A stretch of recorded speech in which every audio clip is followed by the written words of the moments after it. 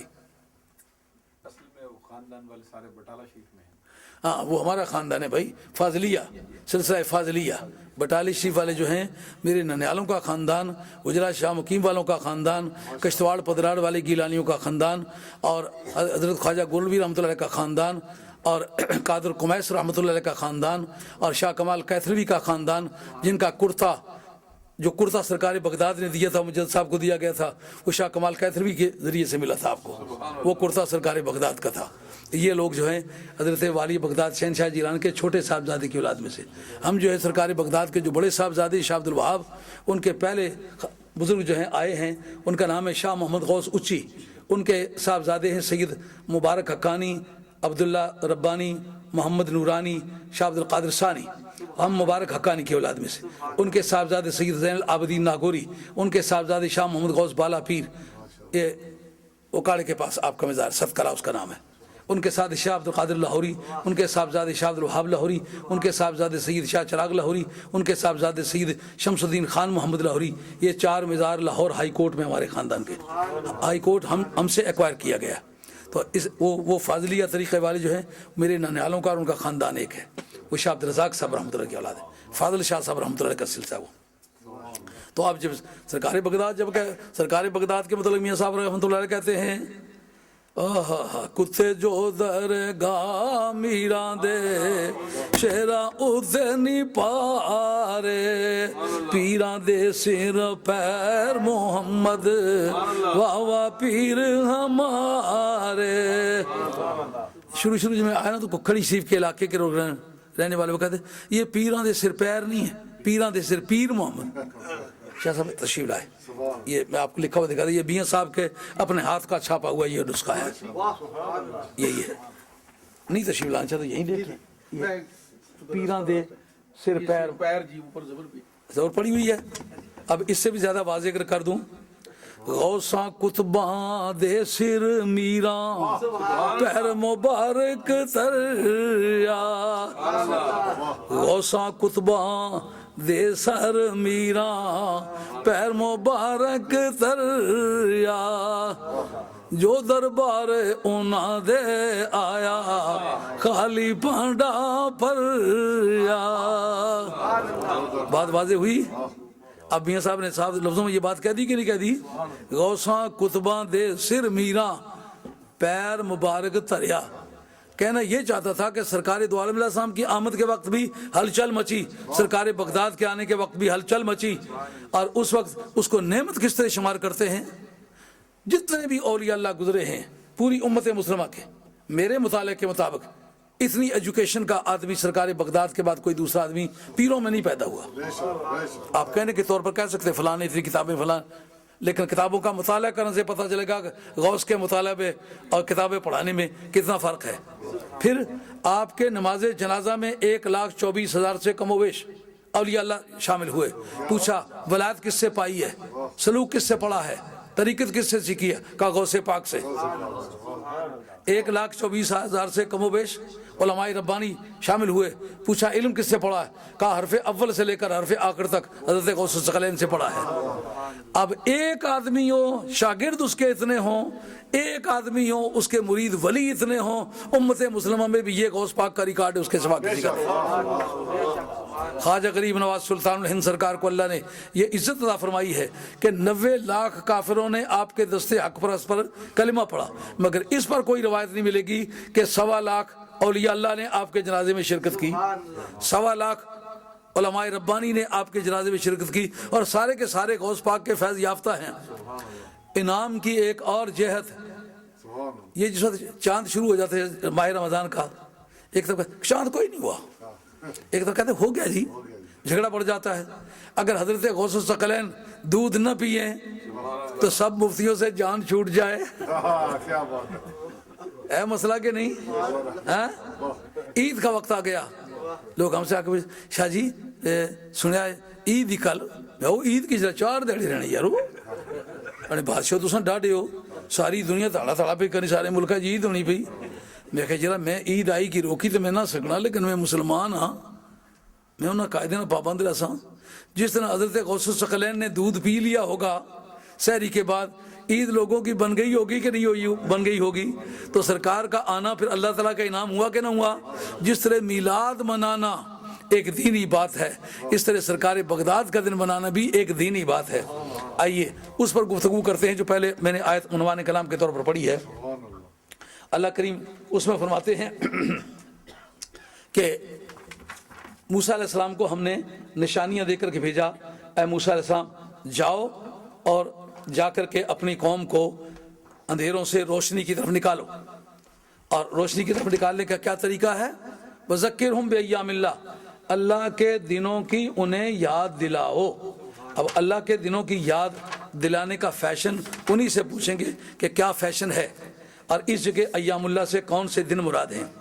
اب حضرت موسیٰ علیہ السلام کے بارے میں جو قرآن کا کہنا ہے, وَلَقَدْ أَرْسَلْنَا مُوسَىٰ بِآيَاتِنَا, اس کا مطلب قوم کو جو اندھیروں سے روشنی کی طرف نکال کے لے جانے والا شخص ہے, اس کے اندر بھی جوہر ہونے چاہیے.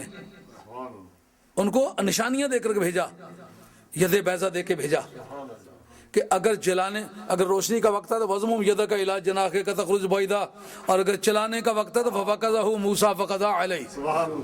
ایک ہی مکہ لگا, بندہ مٹی کا ڈھیر بن گیا. اب سمجھ میں آئی بات کہ جس کو اصلاح کے لیے بھیجتے ہیں اس کو ادھر صلاحیتیں بھی رکھتے ہیں. پروردگار عالم نے یہ صلاحیتیں رکھ کر کے حضرت موسیٰ علیہ السلام کو بھیجا کہ یہ نشانیاں ہیں, ید بیضا بھی اور لاٹھی بھی. اب لاٹھی کیا کام کرے گی؟ کہ جتنی گہرائی میں ٹیکنا چاہتے ہو اتنی لمبی ہو جائے گی. منہ سے کہیں گے کتنی لمبائی میں ہو جاؤ, نہیں, منہ سے نہیں کہیں گے. جب چپ رہیں گے تو لاٹھی کو کس طرح پتا چلے گا کتنی دور جانا ہے؟ دل کے راز جاننا یہ تو غیب جاننا ہے, اور لاٹھی ہو کے غیب کس طرح جانے؟ رب ایک تیرے منہ پر چپت لگانا چاہتا ہے کہ پاگل کہیں کے, تو کہتا ہے نبی کو غیب کا علم نہیں, نبی کے ہاتھ کی تو لاٹھی کو بھی غیب کا علم ہوتا ہے. مارے گا تو بے ایمان کو لگے گی, ایمان والے کو نہیں لگے گی. ایماندار میں اور بے ایمان میں تمیز کرے گی. اب ایمان اندر کی بات ہے جناب. آپ کی بیضاوی جو غیب کی تعریف کرتی ہے, مالا یدرکہ الحس ولا تقتدیہ بداعۃ العقل, کہ جس کو احساسات پہلی توجہ سے معلوم نہ کر سکے اور بداعت عقلی بھی اسے معلوم نہ کر سکے. آنکھیں دیکھ نہ سکیں, ناک سونگ نہ سکے, کان سن نہ سکے, زبان چکھ نہ سکے, ہاتھ چھو نہ سکے. ایمان چکھنے سے پتہ چلتا ہے کڑوا میٹھا ہے, سونگنے سے پتہ چلتا ہے کہ نہیں, سننے سے کوئی ساز بجتا ہے ایمان کا. جب حواس خمسہ سے بھی نہیں پتہ چلتا, یہ ایماندار ہے. عقل کی پہلی توجہ, جیسا کہ آپ کسی کی آنکھوں سے پانی بہتا دیکھیں, چہرہ سرخ سرخ دیکھیں, آپ کہیں اس کا ٹیمپریچر اب نارمل ہے. عقل کی پہلی توجہ کا یہ راز ہے. کہیں دھواں نکلتا ہوا دیکھیں تو مان آپ کا دماغ اس طرف چلا جائے کہ دھواں جو ہے یہ آگ کے خصوصیات میں سے ہے, آگ کہیں ہوگی تو دھواں ہوگا. تو دھواں دیکھ کے فوراً جو آگ کی طرف آپ کا دماغ گیا ہے, یہ بداعت عقلی, عقل کی پہلی توجہ نے فیصلہ کر لیا. کسی کو دیکھ کر کے عقل پہلی توجہ سے یہ فیصلہ کرتی ہے کہ یہ ایماندار ہے یا بے ایمان. وہم کریں تو آپ کی مرضی رہی, پتہ تو نہیں چلتا. اب اگر لاٹھی اس کا پتہ چلا لیتی ہے یہ ایماندار ہے یا بے ایمان ہے, تو آپ کو ماننا پڑے گا کہ لاٹھی کو بھی اللہ نے غیب کا علم دیا ہے. ایسی شخصیت کو پروردگار عالم کے بار بار اس میں ارشاد ہوتا ہے, وَإِذْ قَالَ مُوسَىٰ لِقَوْمِهِ اذْكُرُوا نِعْمَةَ اللَّهِ عَلَيْكُمْ إِذْ أَنْجَاكُمْ من آل فرعون. رب کریم نے جب یہ بات کہی کہ ہم نے موسیٰ علیہ السلام کو اس بات پر مامور کیا تم اپنی قوم کے پاس چلے جاؤ, ان کو اندھیروں سے روشنی کی طرف نکالو, اس وقت پتہ چل جائے گا اندھیرے کون سے تھے, روشنی کون سی تھی. انہوں نے کہا چلو دن مناتے ہیں. کس طرح مناتے ہیں؟ کہا 10ویں محرم ہے, مناتے ہیں. آج 10ویں محرم شجرہ ممنوعہ بن گیا ہے. یہ نبی پاک کے لاڈلے بیٹے کا دن ہے، سنبھل کے باتیں کرو، کبھی پیش ہونا ہوگا۔ اولاد رسول بھی حق رکھتی ہے کہ یہ سوال کرے، یا رسول اللہ آپ کا کلمہ پڑھتا تھا، ہم سے بغض کیوں رکھتا تھا؟ جب آپ نے ہماری محبت کو ایمان کی نشانی قرار دیا تھا، یہ کلمہ آپ کا پڑھ کے ہم سے بغض کیوں کرتا تھا؟ 10ویں محرم ہے، یہ کیا ہوا 10ویں محرم کو؟ کہا سمندر پھٹا ہے، فرعون ڈوبا ہے، قوم کو نجات ملی ہے۔ کہا منائیں کس طرح؟ کہا منائیں اس طرح روزہ رکھو۔ کہا کوئی کھانے پینے کا بندوبست ہو تو؟ دن منانے لگے، لنگر کا بندوبست ہونا چاہیے۔ کہا لنگر کا بندوبست، ظللنا علیکم الغمام، ٹینٹ لگا دیتے۔ کسی ملٹری اسٹیڈیم کی ضرورت نہیں پڑے گی جلسہ منانے کے لیے، آؤ آسمان کے درمیان ایک ٹینٹ لگا دیتے ہیں بدلیوں کا، لیکن یہ برسنے کے لیے نہیں ہے، دھوپ سے بچانے کے لیے ہے۔ کہا کھانے کا پیٹ میں جب کچھ نہ پڑے، کہا وانزلنا علیکم المن والسلویٰ، پکے پکائے کھانے، کہاں کچن بناتے پھرو گے؟ آسمان سے پکے پکائے ہوئے حلوے۔ کوئی ایک طالب علم ہوتا تھا، دلی پڑھا کرتے تھے، اب جی من و سلوا کا ترجمہ کرتے تو منہ نیچے کی طرف کر لیتا تھا۔ استاد پوچھتے منہ نیچے کیوں کر لیا؟ انہیں کہ استاد جی میں سن غریب علاقے دے جانا تے جلے تسی حلوے دے نام لیتے میرے منہ وچ پانی آ جلدا ہے۔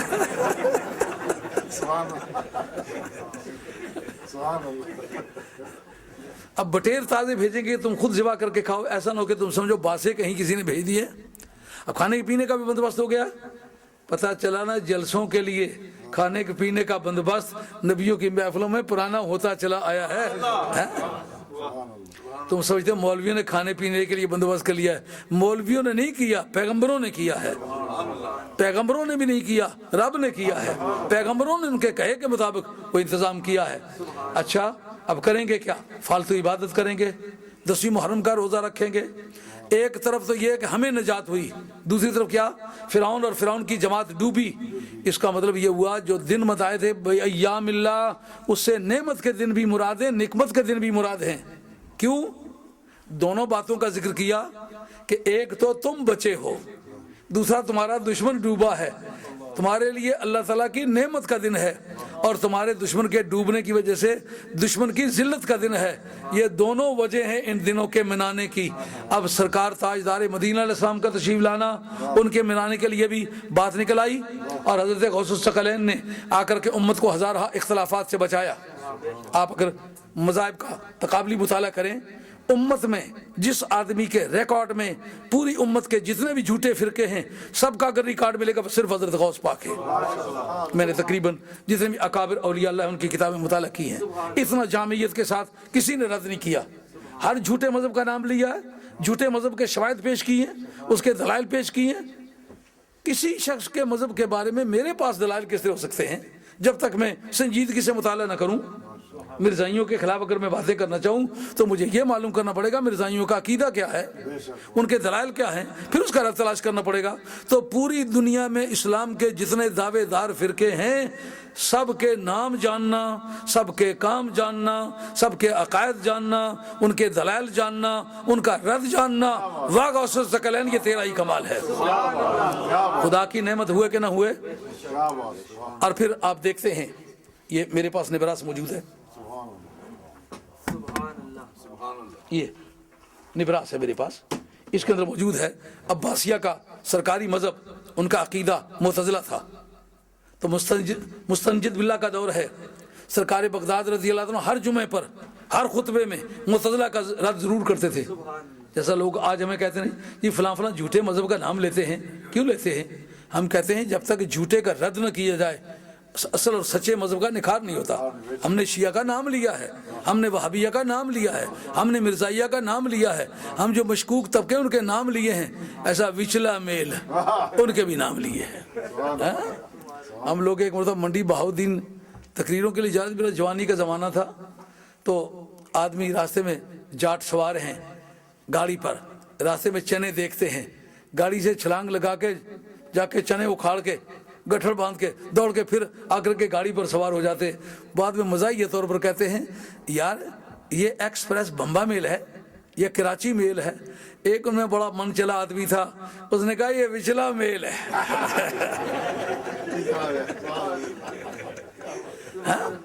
تو اس طرح جو لوگ وچلا میل تھے نا, ہم نے ان کا بھی ذکر کیا ہے. اس لیے کوئی ہمیں اچھا سمجھے یا برا سمجھے, جو مذاہب باطلہ اور مذہب آل حق آل سنت والجماعت میں واضح تمیز ہے, اللہ تعالیٰ نے وہ کرنے کی ہمیں عزت عطا فرمائی ہے. کوئی ہمیں متنازع فی شمار کر لے, اس کی مرضی ہے. اگر اس وجہ سے کوئی آدمی ڈرے, سچ بات نہ کہے, کل یا ایھا الکافرون, سرکار کو کہا پیارے بول کے کہہ دے, عشق ہو مسئلہ آمیز تو ہے خام ابھی. حضرت غوث ثقلین نے بھی یہ کام کیا. کوئی واز آپ کا ایسا نہیں ہے جس میں معتزلہ کا رد نہیں. حکومت معتزلوں کی, گورنر معتزلے, حاکم وقت معتزلہ, چھوٹے سے چھوٹا پولیس کا ملازم معتزلہ, جب سب معتزلے ہیں ان کے دور میں معتزلوں کا رد کرنا اور بغداد میں رہ کے کرنا. اے غوث پاک, نبی ہو کر سرکار کی ذات اللہ تعالیٰ کی نعمت ہے, ولی ہو کے تو اللہ تعالیٰ کی نعمت ہے. اس لیے وہ دن منانا بھی ہمارے لیے ایام اللہ میں سے ہے, یہ دن منانا بھی ایام اللہ میں سے ہے. ایام اللہ کی بحث میں شاہ ولی اللہ صاحب محدث دہلوی, آپ کی کتاب الفوز الکبیر فی اصول علم تفسیر, اس کا پہلا چیپٹر علوم خمسہ کی بحث ہے کہ منطوق قرآن میں لفظوں میں جو علم بیان کیے گئے ہیں ان میں سے کون کون سے علم کا, وہ 5 علم ہیں. ایک ہے علم الاحکام, کرنا اور چھوڑنا, ایکشن اینڈ اومیشن, قانون جو پریکٹس ہے, پریکٹیکل ورک ہے, ان کے بارے میں جو آیات ہیں وہ ہیں. اور وہ اگر آپ تکرار حذف نہ کریں تو 500 ہے, تکرار حذف کریں تو 300 ہے. وہابیوں کے نزدیک 200 ہے, ہمارے نزدیک تکرار کے حذف سے کے بعد جو رہ جاتی ہے وہ 300 ہے. ہماری اصول فقہ کی کتابوں نے جو لکھی ہے وہ 300 ہے. اچھا, تو 6666 میں 300 کی ریشو کیا بنتی ہے؟ بہت کم بنتی ہے. اور دوسرا ہے علم المخاصمت والرد. اس بارے میں ہمارے علماء تفسیر کی تحقیق ہے کہ علم المخاصمت والرد کی آیتیں قرآن مجید میں سب سے زیادہ ہے. اس کا موضوع کیا ہے؟ یہودیوں کا رد, عیسائیوں کا رد, مشرکین کا رد, منافقین کا رد. اس کا مطلب یہ کہ جو گمراہ قسم کے لوگ ہیں, جو غلط قسم کے لوگ ہیں, ان کی تردید پر قرآن مجید نے زیادہ وقت خرچ کیا ہے. اس لیے جو آدمی یہ سمجھے کہ مجھے کوئی کچھ نہ کہے, سب کہیں یہ بہت اچھا آدمی ہے. سب حضرت خواجہ جنید بغدادی کسی کے جنازے میں گئے تو دیکھا سب آدمی اس کی تعریف کر رہے ہیں. تو آپ نے پوچھا کوئی اس کا مخالف بھی تھا؟ ان نے کہا اس کا مخالف تو کوئی نہیں تھا. ان نے کہا اگر پتہ ہوتا یہ آدمی اس ذوق کا ہے, اس منافق کے جنازے میں کبھی نہ آتا. کہا یہ تو سب لوگ اس کی تعریف کرتے. کہا اگر خوبیوں کی وجہ سے سب لوگ تعریف کرتے تو سارے سرکار کی تعریف کرتے. سرکار کی تعریف سب نے نہیں کی, ماننے والے مانتے تھے اور انکار کرنے والے انکار کرتے تھے. تو اگر یہ بھی سچا ہوتا تو اس کے ماننے والے بھی ہوتے, اس کی مخالفت کرنے والے بھی ہوتے. اگر پتہ ہوتا یہ صفت کا آدمی ہوتا کبھی نہ آتا. جو حضرت غوث ثقلین کو لوگوں نے برا بلا کہا ہے ان کی حق گوئی کی وجہ سے کہا ہے. اگر مجھے بھی کوئی کہتا ہے مجھے کوئی پرواہ نہیں, مجھے تو دیکھنا یہ ہے کہ میں اپنے راستے پر ٹھیک ہوں کہ نہیں, کتاب اللہ سنت رسول اللہ کی تعلیمات کو اپناتا ہوں کہ نہیں, بیان کرتا ہوں کہ نہیں. اگر میں ٹھیک اس پر چلتا ہوں مجھے کوئی پرواہ نہیں ہے. بات غالباً آپ کی سمجھ میں آ گئی ہوگی کہ ان دونوں دنوں کے منانے کی بنیاد کیا بنی کہ اللہ تعالیٰ کی نعمت کے دن ہیں. اب موسیٰ علیہ السلام سے پوچھتے ہیں کہ آپ نے یہ دن منائے کیسے؟ کہا 10ویں محرم کا روزہ رکھا, اجتماع بنایا, الوے کھلائے, بٹیر کھلائے, یہ طریقہ ہے. ایک مرتبہ ہم شاہ صاحب کے گھر گئے, انہوں نے اتنی خوفناک ہمیں دعوت کھلائی ہے کہ شاید قبر میں بھی جا کے وہ یاد آئے گی. اس دعوت کا نام لیتے ہوئے بھی ڈر لگتا ہے, لیکن وہ بھی کوئی فنکشن تھا. موسیٰ علیہ السلام نے وہ دن منایا, لیکن دن میں دعوت کیسی شاندار کی, مزیدار کی. اب انہوں نے بتایا کہ ہم نے یہ کام کرنا ہے. اب وہ وقت گزر گیا, کہنے والا کہتا ہے یہ تو یہودیوں کا طریقہ ہے, یہ تم نے جو اپنایا ہے یہ تو یہودیوں کا طریقہ ہے. اب بخاری شریف باب صیام التطوع, نفلی روزوں کا باب, اس کے اندر ہے کہ حضرت سید عالم علیہ السلام جب مدینہ طیبہ تشریف لائے, آگے دیکھا یہودی روزہ رکھ رہے ہیں. پوچھا روزہ کیوں رکھتے ہو؟ ان کا یہ اللہ تعالیٰ کی نعمت کا شکریہ ادا کرتے ہیں.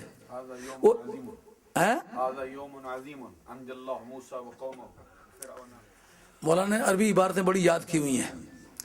لیکن یہ بات بڑی خوشی کی بات ہے کہ عربی عبارتیں انہوں نے ایجاد کی ہوئی ہیں. یہ بخاری شریف کے متن اور ٹائٹل سمیت یہ کلمات ہیں. اب دیکھنا یہ ہے جو سرکار دو عالم علیہ السلام سے یہ سنا تو سرکار نے فرمایا ہم اس بات کے زیادہ حقدار ہیں کہ ہم روزہ رکھیں. اب اس موقع پر دیکھنے والی بات کیا ہے؟ یہودیوں کا کام تھا، سرکار نے کیوں کیا؟ اس کا مطلب ہے سابقہ امتوں میں بھی اگر کوئی نعمت کا دن ہے اس کو آج عزت کے ساتھ یاد رکھنا یہ نبی پاک علیہ السلام کی سنت ہے. اگر سابقہ امتوں کے انعام کا دن یاد رکھنا اور اس کی عزت کرنا اور فالتو عبادت کرنا یہ نبی پاک علیہ السلام کی سنت ہے. ایسی کوئی نعمت کائنات کی بتاؤ جو سرکار کے میلاد کے برابر کی نعمت ہو. سرکار کے میلاد کے برابر کی کوئی نعمت نہیں ہے. اس لیے اس کا شکریہ ادا کرنے کے لیے اور بھی زیادہ تقدو کرنا پڑے گا. اس پر ماہ رمضان شریف کے روزے آ گئے، روزوں کی فرضیت آ گئی. اب جب روزوں کی فرضیت آئی تو اس کے بعد حضرت سیدۃ عالم علیہ السلام سے صحابہ کا ایک طبقہ کہنے لگا یا رسول اللہ اب کہاں پہلے فرض سمجھ کے رکھتے تھے آج کے بعد نفل سمجھ کے رکھیں گے. اس کی فرضیت منسوخ ہوئی ہے، استحباب باقی ہے. بہت سارے کام ایسے ہیں کہ جو منسوخ الوصف ہیں. منسوخ الوصف میں ایک بات یہ بھی ہے یا ایھا الذین آمنوا اذا ناجیتم الرسول فقدموا بین یدی نجواکم صدقہ، کہ اے ایمان والو جس وقت تم نبی پاک علیہ السلام سے پرائیویٹ ملاقات کیا کرو کچھ نذرانہ پیش کیا کرو. یہ نذرانہ پیش کرنا واجب تھا، اس پر عمل صرف حضرت حیدر کرار کا ہے اور کسی کا عمل ہونے سے پہلے یہ منسوخ ہو گئی. لیکن منسوخ کیا ہوا؟ فرضیت منسوخ ہو گئی، استحباب باقی ہے. جو آج تک لوگ جاتے ہیں اپنے پیروں کے پاس، استادوں کے پاس، والدین کے پاس، بزرگوں کے پاس تو کوئی نذرانہ جا کے پیش کرتے ملاقات کے وقت، اس کا یہ ثبوت ہے. اس کی فرضیت منسوخ ہوئی ہے، استحباب باقی ہے. اب جناب اس کے بعد حضرت سیدۃ عالم علیہ السلام سے جب صحابہ نے یہ احتجاج کیا یا رسول اللہ یہ تو یہودیوں کا طریقہ کار ہے 10ویں محرم کو روزہ رکھنا، آپ یہودیوں کی مخالفت کا حکم دیتے ہیں. پہلا جواب تو یہ ہے کہ یہودیوں کے ذاتی کردار کے بارے میں ان کی موافقت ممنوع ہے. اگر وہ انبیاء علیہ السلام کی پیروی میں کوئی کام کرتے ہیں تو وہ یہودیوں کا کام نہیں، وہ انبیاء کا کام ہے. لیکن اگر اس کے باوجود بھی تمہیں شبہ ہے تو ایسا کرتے ہیں آئندہ سال تک جیتے رہے تو 11ویں کا بھی روزہ رکھ لیں گے تاکہ 10ویں محرم کا روزہ بھی ہو جائے تو 11ویں کا بھی ہو جائے، 11ویں کا معاملہ بھی سیدھا ہو جائے. تو اس سے پتہ چلا کہ سرکار تاجدار مدینہ علیہ الصلوۃ والسلام نے دنوں کے منانے کا یہ طریقہ بتلایا ہے. اور ہر سوموار کو یا اکثر و بیشتر سرکار کا روزہ رکھنا اس بات کی کافی شہادت ہے کہ سرکار نے اپنے میلاد شریف کو خود بنایا ہے. اخرج قومک من الظلمات الی النور. اب جناب جو امر کی جانب مخالف ہوگی ممنوع ہوگی کہ نہیں ہوگی؟ نور کے مقابلے میں اس میں متضاد کیا ہے؟ ظلمت. تو اب جب نور ہوا دن کا منانا تو ظلمت ہوا دنوں کا نہ منانا. معلوم ہوا کہ میلاد مصطفیٰ سے روکنا یہ تاریکی کی طرف لے جانا ہے اور وہاں سے نکال کے نور کی طرف لانے کا معنی سرکار کا میلاد پاک منانا ہے. اور یہ کہ یہ مراد مصیبت کے دن ہے یا نعمت کے دن ہے، اس میں حضرت عبداللہ بن عباس رضی اللہ عنہ کا قول ہے کہ اس سے مراد مصیبت کے دن ہے. حضرت ابی بن خلف رضی اللہ، حضرت ابی بن کعب رضی اللہ تعالیٰ، ابی بن کعب رضی اللہ عنہ جن کا مدرسہ مدینہ طیبہ میں تھا، ان کا بھی قول یہی ہے کہ اس سے مصیبت کے دن مراد ہے. حضرت قتادہ رضی اللہ عنہ کہتے ہیں کہ اس سے مراد اللہ تعالیٰ کی نعمت کے دن ہے. لیکن اگر آیت میں کوئی ایسی بات نکلا جو دونوں دن مراد ہوں تو پھر بات بن جائے گی نا. جو میں اکثر و بیشتر رویا کرتا ہوں، بڑی تقریروں میں کہا کرتا ہوں کہ خواتیم آیات ایک مستقل علم ہے، اس کو تیار کرو تاکہ قرآن مجید کی تفسیر زیادہ آسان ہو جائے. اس کے آخر میں چل کر کے کہنا ان فی ذالک لآیات لکل صبار شکور. البتہ اس میں نشانیاں ہیں ہر بڑے صبر کرنے والے کے لیے اور ہر بڑے شکر گزار کے لیے. صبر کبھی الوے کے مقابلے میں استعمال ہوتا ہے کہ فلاں نے صبر کر کے چوزا کھا لیا، فلاں نے صبر کر کے حلوہ کھا لیا، فلاں نے صبر کر کے سیویاں کھا لی، صبر کر کے. نعمت کے مقابلے میں شکر استعمال ہوتا ہے، مصیبت کے مقابلے میں صبر استعمال ہوتا ہے۔ آیت کا خاتمہ بتاتا ہے کہ اس سے ایام نعمت بھی مراد ہیں، ایام نکمت بھی مراد ہیں۔ اور شاہ ولی اللہ صاحب محدث دہلوی نے جب یہ کہا کہ دوسرا علم جو ہے وہ علم المخاصمت والرد ہے، جس کا موضوع یہود و نصارہ، منافقین اور مشرکین ہیں، تیسرا علم التذکیر بایام اللہ ہے، اللہ کے دنوں کی یاد دلانا، وہ دن منانا جن دنوں میں اللہ تعالیٰ کی نعمتوں کا نزول ہوا، اور چوتھا علم ہے التذکیر بآلاء اللہ، اللہ تعالیٰ کی نعمتوں کی یاد دلانا، اللہ تعالیٰ کی نعمتوں کی یاد دلانا۔ اب سرکار کا میلاد جو ہے اللہ تعالیٰ کی نعمت ہے نا، اس کی یادوں کو منانا، یہ قرآن مجید کی اس آیت کا مطلب بنے گا نہیں بنے گا؟ فَاذْكُرُوا آلاء اللَّهِ لَعَلَّكُمْ تُفْلِحُونَ، تم اللہ تعالیٰ کی نعمتوں کو یاد کرو تاکہ تم کامیاب ہو جاؤ۔ جب کوئی آدمی کہتا ہے مجھ پر مقدمہ ہے، ہم کہتے ہیں میلاد مناؤ، 11ویں شی مناؤ، کہ یہ کہاں لکھا ہوا ہے کہ 11ویں شی منانے سے، میلاد شریف منانے سے مقدمہ ٹل جائے گا، کامیابی ہو جائے گی؟ یہ آیت بتا رہی ہے فَاذْكُرُوا آلاء اللَّهِ لَعَلَّكُمْ تُفْلِحُونَ، اللہ کی نعمتوں کی یاد مناؤ تاکہ تم پاس ہو جاؤ، تاکہ تم کامیاب ہو جاؤ۔ مقدمہ ہے نا، اس میں پاس ہونا کا جیت جانا، تاکہ تم کامیاب ہو جاؤ۔ بیماری ہے، اس میں کامیاب ہونے کا شفا ہو جائے۔ قرآن مجید کی آیت نے بتلایا کہ نہیں، ان نعمتوں کے ذکر سے کامیابی ملتی ہے۔ اب موسیٰ علیہ السلام کو دیکھیں گے کہ انہوں نے اس کی تفسیر کیا کی۔ اب یہاں سے وہ تفسیر شروع ہوتی ہے جو موسیٰ علیہ السلام نے کی ہے۔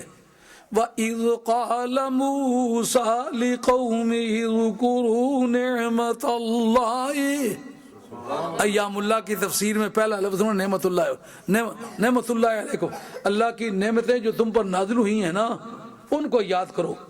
اذ انجاکم من آل فرعون، تمہیں تو یہ عزت ملی کہ تمہیں آل فرعون سے نجات ہوئی۔ یسومونکم سوء العذاب یذبحون ابناءکم ویستحیون نساءکم، اس وقت نجات ہوئی جب وہ ڈوبے تم بچے، ان پر اللہ تعالیٰ کی پھٹکار پڑی، تم پر اللہ تعالیٰ کا انعام ہوا۔ معلوم ہوا ایام نعمت بھی مراد ہیں، ایام نکمت بھی مراد ہیں۔ اور وہ تمہیں برا عذاب چکھاتے تھے، تمہارے بیٹوں کو ذبح کرتے تھے، تمہاری بیٹیوں کو زندہ چھوڑتے تھے۔ اس بارے میں تمہارے لیے بہت بڑی نعمت تھی یا بہت بڑی آزمائش تھی۔ آگے جو جملہ بولا وہ اس کا کنکلوژن ہے، اس کو جس کو کہتے ہیں ٹو بی مور پریسائز، یہ وہ کلاس ہے۔ استعاذن ربک لئن شکرتم لأزیدنکم، حضرت موسیٰ علیہ السلام نے ان سے کہا کہ وہ دن یاد کرو جب تمہارے پروردگار نے تمہیں بتلا دیا اگر تم شکریہ ادا کرو گے تو تمہاری نعمتوں میں اضافہ کروں گا۔ شکریہ کیا تھا؟ ان دنوں کو عزت کے ساتھ یاد کرو، ان دنوں میں فالتو عبادت کرو۔ میلاد شریف کے موقع پر کیا کرتے ہیں؟ ہم درود پڑھتے ہیں، تقریریں ہمارے علماء ربانی کرتے ہیں، سرکار کے ولادت کے وقت کے جو فضائل و برکات ہیں ان کا ذکر کرتے ہیں، ارحاسات کا ذکر کرتے ہیں۔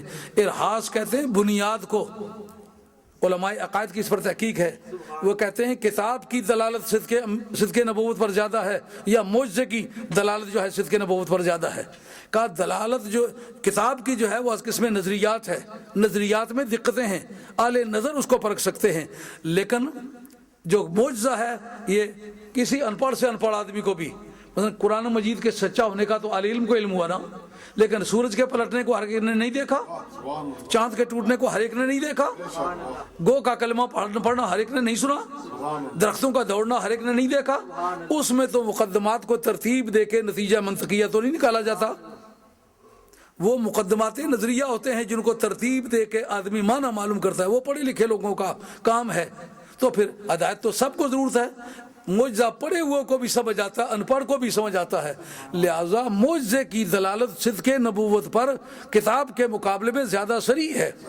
پھر یہ دیکھنا ہے کہ معجزے کی دلالت صدق نبوت پر زیادہ ہے یا ارحاس کی، یہ بات شاید آپ کے نظروں میں نہ گزری ہو، اس پر غور کرو کہ نبی کے معجزے کے مقابلے میں، رسول کے معجزے کے مقابلے میں نبی کے ولادت یا اعلان نبوت سے قبل کے جو ارحاسات ہیں ان کی دلالت صدق نبوت پر زیادہ یا معجزے کی؟ کہا معجزے کے مقابلے میں ارہاس کی دلالت زیادہ سری ہے۔ کہا کس طرح؟ کہا جتنے لوگ جنتر منتر جاننے والے ہیں، جادو وغیرہ سیکھنے والے ہیں، یہ ہمارے اسلام کا عقیدہ ہے کہ جو آدمی جھوٹی نبوت کا مدعی ہو وہ کوئی خلاف عادت دکھا سکتا ہی نہیں، جادو کرے تو بھی نہیں دکھا سکتا، کوئی کسی طرح کا جنتر منتر کرے تو بھی نہیں دکھا سکتا۔ کیوں کہ پھر سچے اور جھوٹے میں تمیز کا راستہ کوئی نہیں رہتا۔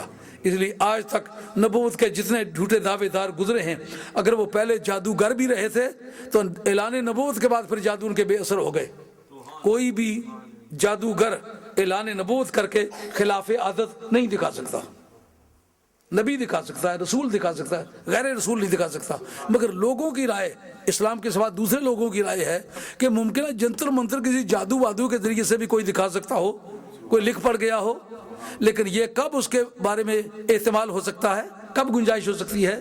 جس وقت کے وہ عاقل ہو، بالغ ہو، جوان ہو، کہ ممکن ہے اسکول میں، کالج میں، یونیورسٹی میں کسی رند قلندر کے پاس بیٹھ کے کوئی اس نے جنتر منتر سیکھے ہوں، اس نے کچھ سیکھ لیا ہو، یہ کچھ بیان کر رہا ہو۔ لیکن جو ماں کی گود میں ہو تو اس طرح کی فیبریکیشن کا تو چانس اس کے پاس نہیں ہے۔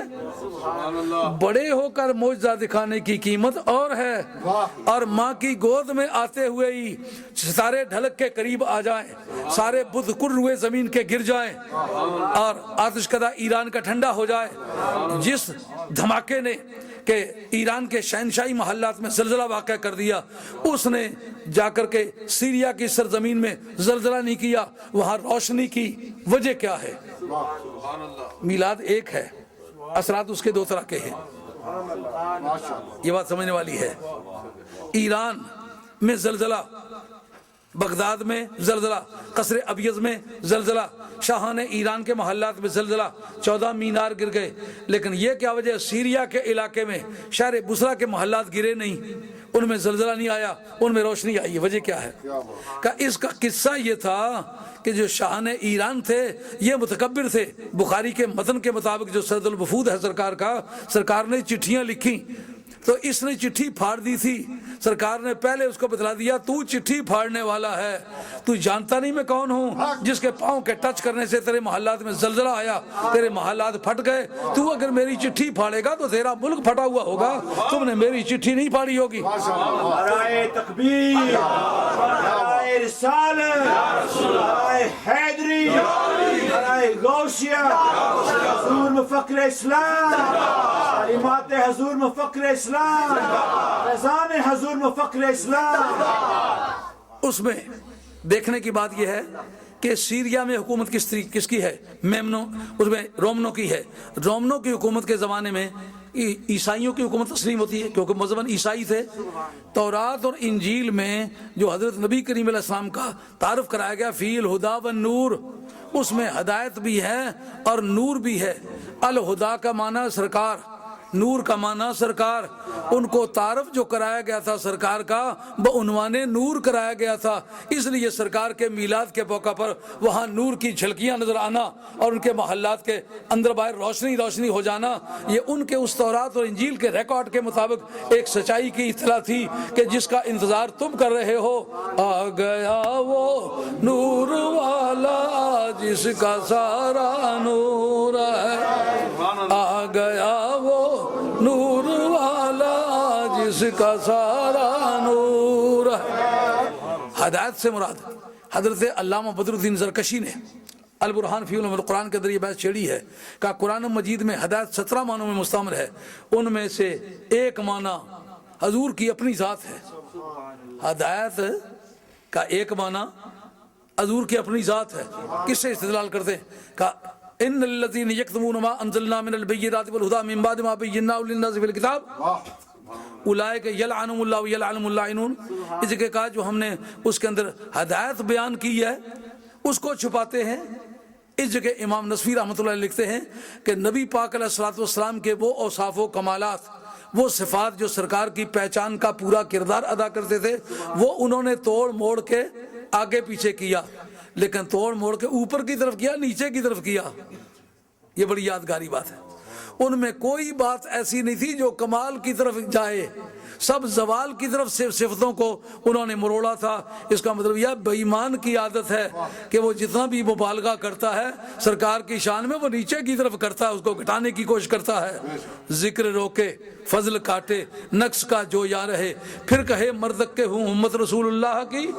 یہاں قرآن مجید کے ریکارڈ نے یہ بات بتلا دی کہ حضور کی ذات ہدایت ہے، تو قرآن مجید نے تورات اور انجیل میں جو ان کا ذکر کیا فی الہدی والنور، اس میں تمہاری جو کتاب نازل کی ہے اس کے اندر ہدایت ہے، یعنی سرکار کا پورا تعارف ہے، اور نور ہے جو تمہاری حیثیتوں کو ظاہر و باطن سے جگمگا دینے والا ہے۔ یہی وجہ ہے کہ نور کا چیپٹر جو چھیڑا ہے یہ مومنین سے نہیں چھیڑا، یہ بات آپ نے یاد رکھنی والا۔